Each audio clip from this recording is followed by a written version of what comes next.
नमस्कार दोस्तों, आज प्रस्तुत है उपेंद्र नाथ अश्क की बेहद मार्मिक कहानी दो आने की मिठाई। तो कहानी प्रस्तुत है।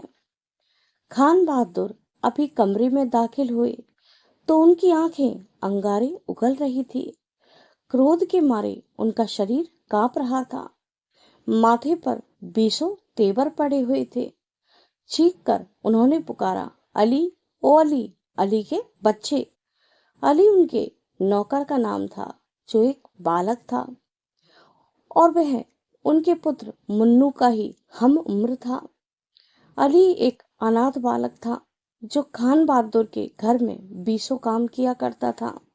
बर्तन मांजना, पानी भरना, झाड़ू मारना, जिससे खान बहादुर की कृपा दृष्टि उस पर बनी रहे और दो वक्त की रोटी उसे मिलती रहे। अली, ओ अली, वो फिर चीखे, लेकिन अली कमरे में न था। वह साथ की कोठरी में झाड़ू लगा रहा था। मालिक की पुकार सुनते ही कांपता हुआ सामने आ खड़ा हुआ। खान बहादुर का रुद्र रूप देखते ही उसकी निगाहें धरती में गड़ गईं और झाड़ू फर्श पर गिर गया। खान बहादुर ने क्रोध में फटते हुए कहा, हरामजादे, और उन्होंने एक थप्पड़ उसके गाल पर जमा दिया और चीख कर बोले, ये फूलदान तूने ही तोड़ा है। इससे पहले अली कुछ बोल पाता, उत्तर दे पाता, खान बहादुर के थप्पड़ से वह धम्म से फर्श पर गिर गया। उसका सिर फट गया। उस ओर ध्यान दिए बिना अपने क्रोध की रो में बहते हुए खान बहादुर उसे घसीटते हुए ड्राइंग रूम में ले आए। अंगीठी के नीचे फर्श पर शीशे का सुंदर फूलदान टूटा पड़ा था। यह फूलदान इस ईद के शुभ अवसर पर उनके एक मित्र ने उन्हें विदेश से भिजवाया था। उनके सभी मित्रों ने इस फूलदान की बेहद प्रशंसा की। क्रोध में उन्होंने अली को उठाकर उस फूलदान के टुकड़ों पर पटक दिया। शीशे के टुकड़े उस गरीब बालक के हाथ में चुभ गए, लेकिन दया के बदले दुगने क्रोध में उन्होंने उसे उठाया और गालियां देते हुए घर से बाहर निकल गए।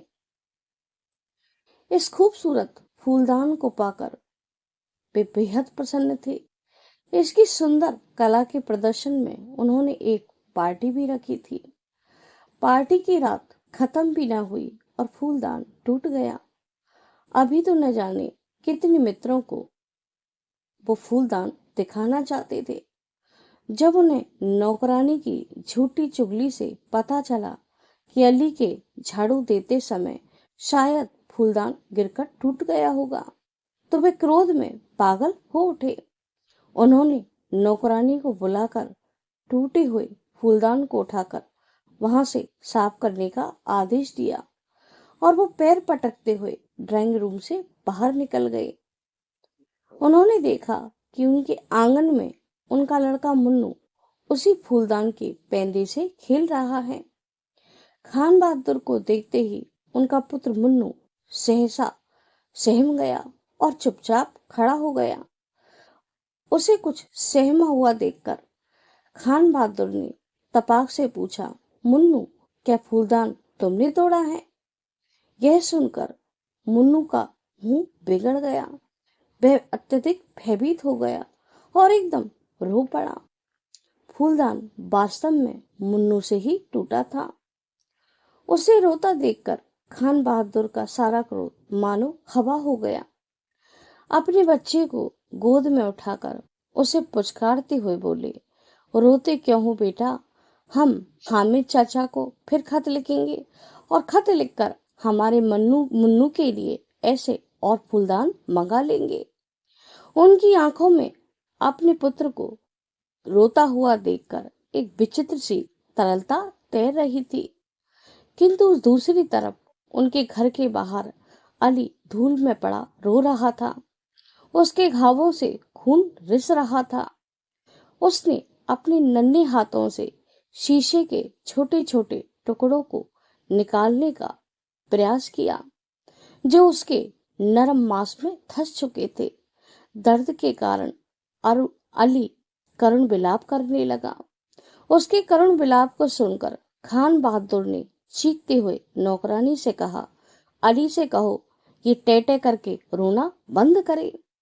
और अपनी जेब से खान बहादुर ने 2 आने निकाले और नौकरानी के हाथ में रखते हुए कहा, ये 2 आने अली को दे दो, उसे कहो कि मिठाई खा ले, हमने उसे माफ कर दिया है और रोना बंद करे, कल से अपना काम वो फिर से शुरू कर सकता है।